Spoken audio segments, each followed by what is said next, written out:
Today we're going to read a Disney Planes Fire and Rescue story called Dusty to the Rescue. Dusty Crophopper was a worldwide racing star. The little orange plane had become the hero of fans all around the globe by winning race after race. Racing was all Dusty wanted to do. It was his life. During a practice flight one day, Dusty's engine was damaged. Dottie, the mechanic Tug, told Dusty that if he flew too fast, his engine would fail and he would crash. Dusty couldn't race again until his engine was fixed. Dottie gave Dusty a red warning light that would tell him when to slow down. "I am so sorry," she said. She didn't like to see her friend sad like that. While his friends searched far and wide for the right parts to fix his engine, Dusty learned that Propwash Junction needed a new firefighter. He wanted to help, so he flew to Piston Peak National Park, where he could train to become a certified firefighter. When a fire broke out in the forest, Dusty watched the heroic Piston Peak Air Attack Team fly into action. The team was led by a brave rescue copter named Blade. Dusty realized that learning to be a firefighter was not going to be easy. Maru, the team's mechanic, removed Dusty's landing gear and replaced it with big pontoons that could carry water. Blade tried to teach Dusty how to scoop water out of the river, but Dusty almost crashed. Dusty studied hard. There was a lot to learn about putting out fires. Finally, Dusty had the chance to show what he could do. He sped through the obstacle course at Aragian Canyon, but when his warning light flashed, he had to slow down. "Why did you pull power?" Blade asked. Dusty was too embarrassed to tell Blade the truth. The next day, Dusty learned how to drop fire retardant to put out fires. It was hard for him to aim just right, but soon enough, he was able to put one out. Bullseye! Unfortunately, it was a family's campfire. "You just saved those folks from a nice vacation," said Blade with a sigh. Later, Dusty's radio crackled to life. His friends from Propwash Junction were calling. They had bad news. "We've called every parts supplier, repair shop, and junkyard in the country," they explained.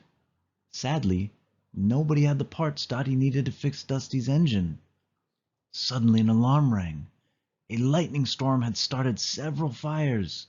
Blade told Dusty what to do, but he wasn't paying attention. Dusty dumped all of his fire retardant on the first fire. He didn't save any for the next one. Blade wasn't happy. "You need to listen to me," he yelled. Dusty tried to fix his mistake by scooping water out of the river, but strong crosswinds made him lose control, and he skittered across the choppy waves. The raging river dragged Dusty towards the waterfall. "Push your engine," Blade told him. "Redline it." But Dusty didn't want to risk ruining his engine for good. At the last second, Blade hooked Dusty and pulled him to safety.